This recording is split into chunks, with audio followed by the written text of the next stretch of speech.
Hello, I'm Chris Evans from UCL's Interaction Centre, or UClick, and I'm going to be talking to you about using Zoom for teaching.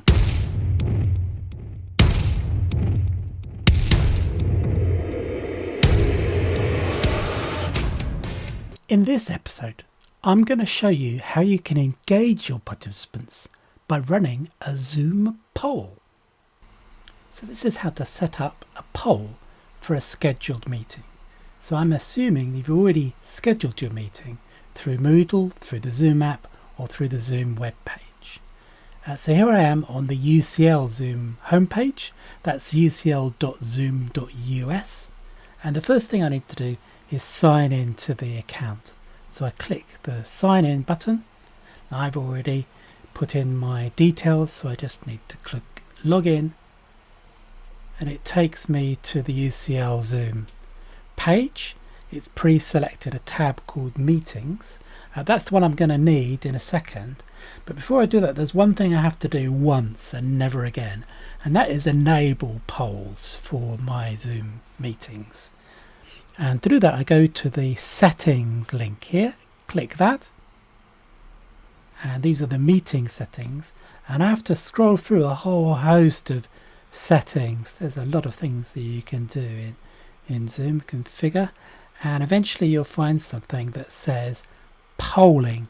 I need to make sure that polling is enabled. As I said, only need to do that once. It'll be enabled for every meeting I host from now on. So I'm going to scroll back to the top and this time go back to the meetings page. So this is the thing I need to do every time I want to add a poll. What I need to do is find the meeting that I want to add the poll to, and that's this one at 6 p.m. called Life Sciences Advanced Zoom. What I need to do is click that link, and it will take me to the configuration page for that scheduled meeting, but I've already configured it, so I don't want to change any of this. So what I'm going to do is scroll right to the bottom where it says you've not created any poll yet. So I go over to the right, goes to the edge of the screen, it says add, and that's going to allow me to add a poll. So up comes a dialog for this poll. I'm going to give it a title, Zoom training, and I have a decision to make. Do I want this to be anonymous or display people's names? I like my polls to be anonymous, so no one's worried about getting it wrong. Type your question here. What would you most like to learn? And there are going to be three options. Confusingly, Zoom calls multiple choice questions single choice questions and multiple response questions multiple choice questions. Let's not get into that. Single choice is what I want, and they're going to be, for me, there are going to be three options. So there's going to be Zoom basics, and the second answer is going to be polls, and the third answer is going to be breakout rooms. And now if I scroll to the bottom of this dialog, there's a button that says save. I just need to click that.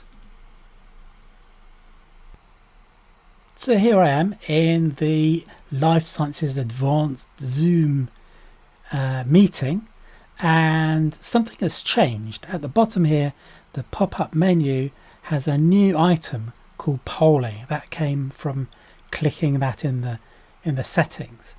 And if I want to run my poll at the point in the meeting where I think it's appropriate, I just click this polling icon. It will tell me about the poll, show me the questions. I've only got one poll and one question. There's the details that I entered earlier. All I need to do is click launch poll. And what you'll see here are the three questions and the results. So at the moment, nobody has answered any of these. But what will happen, I can't demonstrate it because I don't have any participants, but what will happen is you'll see in real time these numbers adjust. So you'll see how many people answer Zoom basics, how many people answer polls, and how many people answer breakout rooms.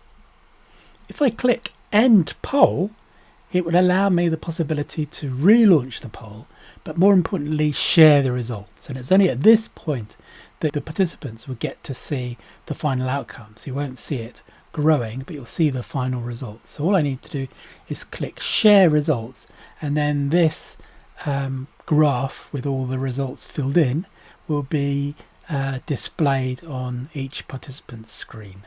If you liked this video, don't forget to give it a big thumbs up, and if you want to see more of these videos, click the button that says subscribe.